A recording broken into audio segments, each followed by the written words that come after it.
Hello, welcome back to another video. Today I'm driving my brand new 1990 Toyota pickup 5-speed 3VZE.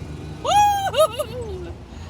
It feels so amazing to be back on a IFS independent front suspension vehicle.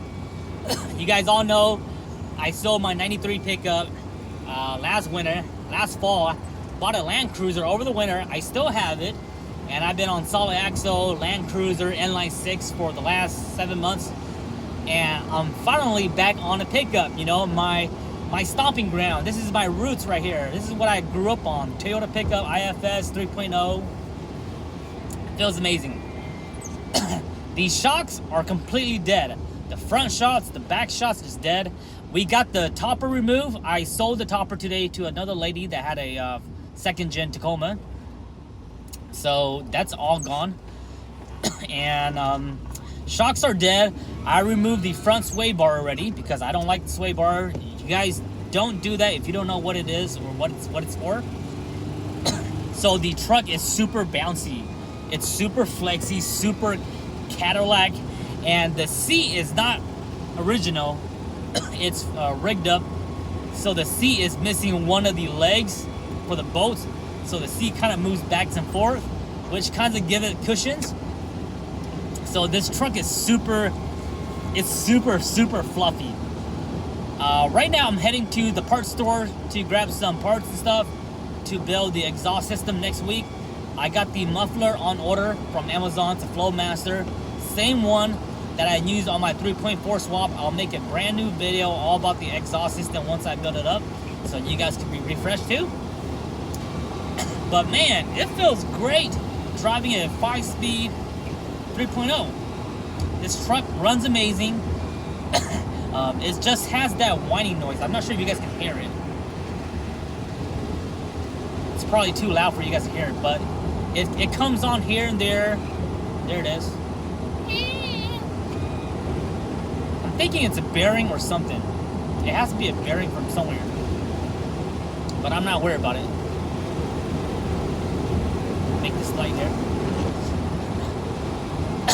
So I'm headed to get parts for the exhaust system because it needs exhaust work. It's not bad at all, but it just needs exhaust work. We got the radiator on order, radiator hose on order. I ordered some AAL for the back, added leaf. It's like a leaf. It's like one leaf that you put under your leaf pack to stiffen it up. And then after that, we'll go ahead and order some new shocks, front and rear. I'm all going with budget friendly, so a lot of this stuff is gonna be from Amazon and AutoZone, like the radiators from AutoZone. The shocks I'm gonna buy are from AutoZone. I'm gonna order through online because they always have a 20% off. So we're going on a cheap budget, but we're not gonna be using super cheap parts. Like when it comes to the timing belt, I'm gonna use ASIM brand, stuff like that. But for most of the other stuff that's not super important, we're just gonna go with some basic stuff, you know, just to get the car going. Because this truck, I don't plan to take it rally, off-roading. I'm just gonna use it for truck stuff, you know, going to the store like what I'm doing now. Whenever I need to haul stuff, I can just haul stuff. So that's the main point of this truck, you know. We're not gonna get some $1,000 shocks and put that on it. We're not gonna put big tires on it because the 3.0 here, it runs amazing with the 235-inch tires. It does awesome.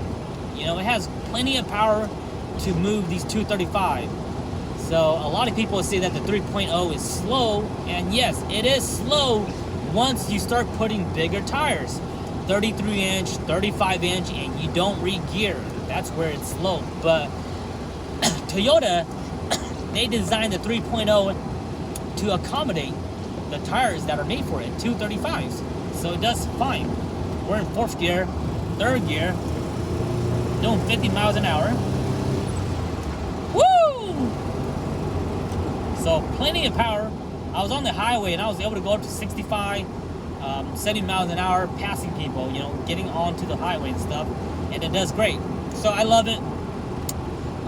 Super amazing. I just want to get it freshed up. The vehicle, when I bought it, came with brand new spark plugs. Like, it came with like a set of 10 spark plugs. NGK spark plug that hasn't been installed yet, so I don't have to buy spark plugs. I can just use those. I inspect the spark plug wires; they're still good, so I'm not gonna replace it. The most expensive thing is gonna be the radiator, which I already bought. Ran about like 180 bucks. And then the next expensive thing is the timing belt overhaul kit, because the ASIN kit comes with the belt, all your bearings, all your water pump. It's about $250 on Amazon. It's expensive, but if I plan to keep this truck long term, it's worth it, because if I replace that, the truck should run pretty well, as long as it doesn't have any head gasket. Man, it's too hot in here. Woo, I'm dying. As long as it doesn't have any head gasket issue. So those are the major expense. The rear bumper, I was thinking about taking that off because it's rusted, but honestly, I'm not gonna take it off because it can still be used as a step stool. So I'm just gonna leave it on, not worry about that. And that's pretty much it. Body work wise, we're not gonna fix any repair. We're just gonna leave it the way it is. I like the way it is, man. It runs great. The headlights, I was gonna switch them to LED, but looks like the driver headlight has been messed up. Like it's not being held intact like how it is. They kind of put some insulation spray foam to hold it in place. So I'm not gonna mess with that. If I need more light, which I do, because in the wintertime it gets super dark and I don't like driving in the dark. If I do need more lights, I'm just gonna install a LED light bar, like a 32-inch light bar on the front bumper, or I might just put like a nice 40-inch light bar on the hood, like how I used to do it. Because like I said, this truck is not meant for car shows. It's not meant to be off-road. It's meant to do truck stuff, your daily city truck stuff, you know. So I'm very happy with it. Filled up the gas tank last night when I first got it, and we're already down quarter tank. Now the gauge on this right here, the cluster gauge, it's very simple. It has your temperature, your coolant temperature, to let you know that if your engine is overheating or not. It has your miles per hour, it has your odometer, and it has your gas gauge. That's it. You don't have no oil pressure gauge, you don't have no battery gauge, you don't have no trip meter like the SR5 gauge. So super basic. So whenever I fill up my gas tank, and if I want to keep track of my mileage, I just have to remember or take a photo of my miles, like 195,000 XXX, and then just fill up the tank and see what I'm at. So it is what it is. But so far, guys, I love it. This truck runs amazing. I've done a few things, or I bought some accessory for it. I had an extra oversized rear view mirror, which I love using. You can see the whole window behind you.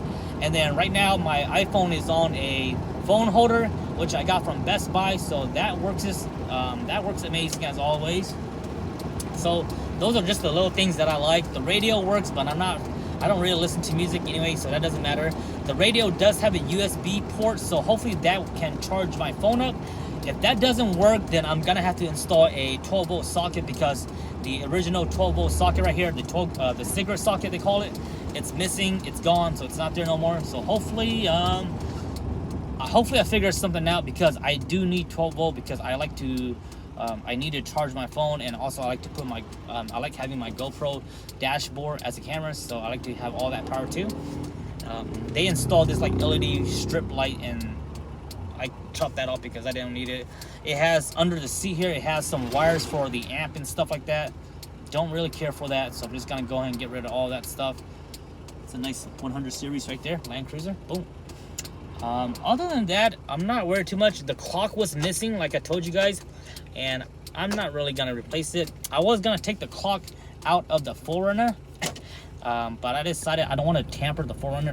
Because I don't want to bring the value down, because right now I'm trying to sell that 4Runner.